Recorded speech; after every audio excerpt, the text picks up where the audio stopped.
Viewers, Canada की तरफ से अपडेट तो पहले ही आ गई थी जिसमें स्पाउस ओपन वर्क परमिट को लेके चेंजेस करने की बात की गई थी। मैंने थोड़े दिन पहले वीडियो बनाया है, उसमें मैंने ऑलरेडी बता दिया था, लेकिन क्वेश्चन था कि ये चेंजेस कब से होंगे। तो हम लोग तो सोच रहे थे ये किसी टाइम में इम्प्लीमेंट हो सकती हैं। उसकी डेट आ गई है 21 जनवरी 2025 से ये चेंजेस इम्प्लीमेंट हो जाएंगे सब लोगों के लिए, जो भी कनाडा में स्पाउस ओपन वर्क परमिट पे जाना चाहते हैं, चाहे वो इंटरनेशनल स्टूडेंट्स के स्पाउस हों या वो फॉरेन वर्कर्स के स्पाउस हों, जो temporary residents as temporary residents Canada में रह रहे हैं अभी इस टाइम के ऊपर। तो गाइस, इन चेंजेस के ऊपर कुछ चीजें अनसर्टेन थी। जैसे फॉरेन वर्कर्स के लिए मैंने पहले भी बोला था अपनी वीडियो में, टीयर 2 और टीयर 3 को लेके क्लैरिटी नहीं है, अभी और क्लैरिटी आनी है। टीयर 4 और टीयर 5 को तो ऑलरेडी बंद कर दिया गया है, लेकिन टीयर 0 1 सेफ है। अगर आप इनमें जॉब कर रहे हो तो आप अपने स्पाउस को बुला सकते हो। गाइस, अब ये इम्प्लीमेंट जो भी रूल्स हुए हैं या होने जा रहे हैं, इसमें कुछ एग्जेम्पशंस भी हैं। एग्जेम्पशंस किन लोगों के लिए हैं? और दूसरा, अगर आप अप्लाई करते हो अभी ऑलरेडी 21 से पहले, तो क्या आपका प्रोफाइल प्रीवियस कैटेगरी में आएगा या आने वाले टाइम में जो नई चेंजेस हो रही हैं उसमें आएगा? अगर आपने ऑलरेडी वर्क परमिट ले रखा है, तो क्या आप भी इस चेंज के अंदर आते हैं? मीन्स क्या आपका भी वर्क परमिट अफेक्ट होएगा उसका ड्यूरेशन? या अगर आपका स्पाउस का वर्क परमिट उतना नहीं है जितना आपका है, तो क्या वो उसको रिन्यू करवा पाएंगे? अगर ऐसे काफी प्रश्न आपके माइंड में आते हैं तो मेरे वीडियो को आज अंत तक जरूर देखिएगा, क्योंकि मैं आपके ये सारे क्वेश्चंस के आंसर करने जा रही हूँ, आपको क्लैरिटी दूंगी इस चीज के ऊपर।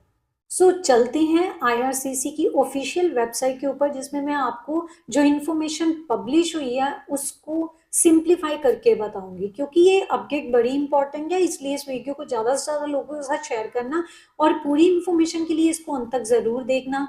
और ऐसी और अपडेट्स के लिए मेरे चैनल को सब्सक्राइब करना, इंस्टाग्राम पे मेरे को फॉलो जरूर करना। अब हम आ चुके हैं canada.ca की वेबसाइट के ऊपर, जिसमें हम डिस्कस करने जा रहे हैं क्या चेंजेस जो हैं वो इफेक्ट हो रहे हैं 21 जनवरी 2025 से।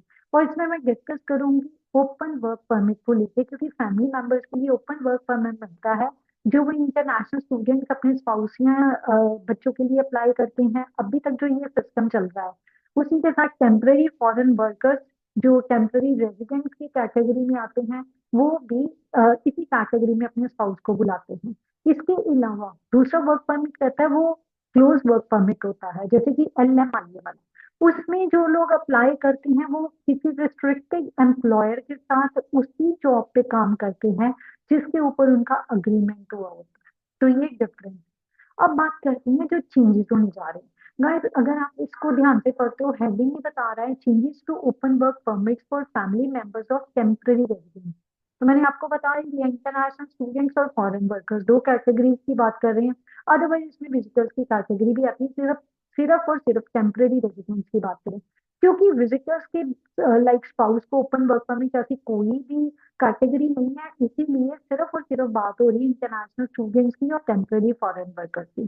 सो गाइस, 14 जनवरी 2025 को ये चीज पब्लिश हो गई थी। आई रिग्रेट मैं थोड़ा सा लेट हूँ, बट मैं कोशिश कर रही हूँ कि आपको सिंप्लीफाई करके एक्यूरेट इन्फॉर्मेशन दे दूँ।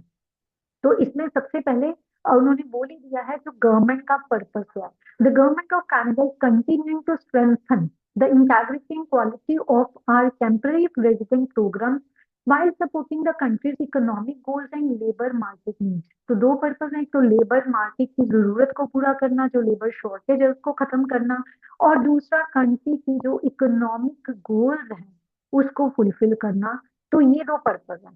तो यहाँ पर जो इंटरनेशनल स्टूडेंट्स की बात की गई ऑलरेडी हाईलाइटेड है, इफेक्टिव जनवरी 2025, जिसकी डेट पहले नहीं थी, पता नहीं था कब अनाउंस कर देना उन्होंने, लेकिन फिर भी ये शुक्र है कि अभी इसमें टाइम है। मीन्स आप 21 जनवरी से पहले पहले अप्लाई कर सकते हैं, डॉक्यूमेंट्स अगर सारे आपके पास हैं। So 21st January 2025, only spouses of certain international students, मतलब हर इंटरनेशनल स्टूडेंट जो अभी अपना स्पाउस को साथ में अप्लाई करके लेके जा सकता है, या कनाडा में पढ़ रहा है तो ओपन स्पाउस वर्क परमिट के लिए अपने स्पाउस की एप्लीकेशन डाल सकता है, उसको स्पॉन्सर कर सकता है। लेकिन अब वो सिर्फ और सिर्फ कुछ कैटेगरीज तक लिमिटेड हो गया है, और फॉरेन वर्कर्स का भी। पहले स्टूडेंट्स की बात करते हैं, तीन प्रोग्राम्स, तीन कैटेगरीज बोलूंगी। Number one, master's programs that are 16 months or longer. Guys, पहले मास्टर प्रोग्राम्स इवन 8 मंथ्स का जो प्रोग्राम होता था ना, उसके लिए भी स्पाउस एलिजिबल था जब ये चीज शुरू हुई। लेकिन अब उसको बढ़ा के 16 मंथ्स, मतलब 2 साल का मास्टर डिग्री का प्रोग्राम होना चाहिए। दूसरा, डॉक्टोरल प्रोग्राम, ऑब्वियसली पीएचडी वाले। तीसरा, select professionals and eligible program, जो प्रोफेशनल या एलिजिबल प्रोग्राम, इसमें टीचिंग, नर्सिंग, हेल्थ केयर, ये प्रोग्राम आ जाते हैं। जैसे डेंटल हाइजीनिक हो गया। तो ये बैचलर डिग्री वाले भी अपने स्पाउस को साथ में लेके जा सकते हैं। तो ये चीजें इंटरनेशनल स्टूडेंट्स की। अब बात करते हैं जो थोड़ा सा क्वेश्चन जो और जिसमें थोड़ी सी अनसर्टेनिटी थी, उस पर क्लैरिटी आ गई है। टेम्पररी फॉरेन वर्कर्स के स्पाउस ओपन वर्क परमिट को लेकर, तो गाइस टीयर ओ और वन दोनों सुरक्षित है, कोई चेंज नहीं हुआ। अगर आप मैनेजमेंट या हाई स्किल्ड वर्कर हो, इन दोनों में से किसी कैटेगरी में हो, मैंने ऑलरेडी इसके ऊपर वीडियो बनाया हुआ है। अब मैं अगला वीडियो जरूर बनाऊंगी जिसमें मैं आपको एक्सप्लेन करूंगी कि आपने अगर अपना टीयर का कैटेगरी ढूंढना है तो कैसे ढूंढ सकते हैं, क्योंकि मैंने ऑलरेडी वीडियो बनाया जिसमें इंटरनेशनल स्टूडेंट्स अपना डीएलआई चेक कर सकते हैं कि उनका डीएलआई उनको वर्क परमिट देता है, पीजीडब्ल्यूपी के लिए एलिजिबल करता है कि नहीं। और दूसरा, अपने प्रोग्राम को चेक कर सकते हैं, फील्ड ऑफ स्टडी उनके पीजीडब्ल्यूपी के साथ लिंक है कि नहीं। अब मैं टीयर की बात भी आपके साथ जरूर करूंगी, लेकिन उससे पहले इसको समझ लेते हैं। अगर मैंने आपको पहले ही बोला था पिछली वीडियो में, टीयर 2 और टीयर 3 के ऊपर सर्टेनिटी नहीं है, इट्स अनसर्टेन क्या चेंजेस होंगे। तो यहाँ पर गवर्नमेंट की तरफ से क्लैरिफिकेशन आ गई। तो these include occupations in the natural and applied sciences, construction, health care, natural sciences, education, sports and military sector. ये कुछ स्पेसिफिक कैटेगरीज है जिनको शामिल किया गया है, बाकी इसमें नहीं आते। तो टीयर 2 और टीयर 3 वाले एप्लीकेंट्स अप्लाई करना है 21 जनवरी से पहले ही अप्लाई कर लीजिए। बाद में अगर आप इन कैटेगरीज में हैं, जॉब कर रहे हैं, तभी आप अप्लाई कर पाएंगे अपने स्पाउस के लिए, अदरवाइज नहीं कर पाएंगे। So full list will be available on January 21, 2025। आपके साथ जरूर शेयर करूंगी फुल लिस्ट, इसमें कौन से प्रोग्राम आते हैं। कंस्ट्रक्शन में तो बहुत सारे प्रोग्राम्स आते हैं, हेल्थ केयर में बहुत प्रोग्राम्स आते हैं, natural source letter sea mining को लेकर, किस चीज को लेकर वो डिस्कस कर रहे हैं। दूसरा, एजुकेशन, ऑब्वियसली इसमें टीचिंग आ जाता है, बच्चों को या हाई स्कूल वालों को पढ़ाना। Sports, obviously lot of programs आते हैं। मिलिट्री सेक्टर, सिक्योरिटी के साथ लिंक है कहीं ना कहीं। तो इन ऑक्यूपेशन की और ज्यादा एक्सप्लेनेशन डेफिनेटली आएगी, आपके साथ जरूर शेयर करेंगे। अगली बात है, in addition to foreign workers. Guys, इसको डिस्कस करने से पहले एक चीज बताओ, 4 और 5 कैटेगरी उड़ा दी गई है जो 2023 से 2024 तक, मतलब 2 इयर्स के लिए टीयर 4 और 5 को एड ऑन किया गया था कि वो अपने स्पाउस को बुला सकते हैं। उनको अब नहीं बुला सकते, उनको परमिशन नहीं है, लाइक चेंजेस में उनको इंक्लूड नहीं किया गया। टीयर 2, 3 रिस्ट्रिक्शन के साथ है, 0, 1 अनलिमिटेड, लाइक जो मर्जी 0, 1 में कैटेगरी में काम करता है टीयर की, तो उस केस में वो अपने स्पाउस को बुला सकते हैं। अब इसमें एक और चीज जो आया है, जो फॉरेन वर्कर्स के वर्क परमिट की ड्यूरेशन को लेकर, यहाँ पर उन्होंने क्लियर कट लिख दिया है, it must be at least 60 months remaining on the work permit. मतलब 16 महीने का पेंडिंग वर्क परमिट होना चाहिए at the time of application. Suppose आप अप्लाई कर रहे हैं जनवरी में, ठीक है, तो जनवरी 2025 में अप्लाई कर रहे हैं, तो आप कोशिश कीजिए आपका अप्रैल एंड या मई स्टार्टिंग तक आपका वर्क परमिट हो जब आप अप्लाई करते हैं। मैंने एक एग्जाम्पल देकर समझाया, इससे ज्यादा ही। अब इसमें कौन सी कैटेगरीज वाले इम्पैक्ट होंगे?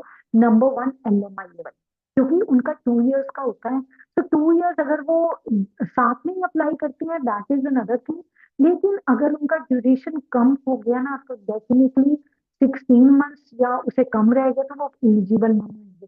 लेकिन पीजीडब्ल्यूपी वाले, आपको थोड़ा सा इसमें रिलैक्सेशन क्या है कि आपका अप टू 3 इयर्स का वर्क परमिट रहता है। तो अप टू 3 इयर्स का अगर आपका वर्क परमिट है, तो इन केस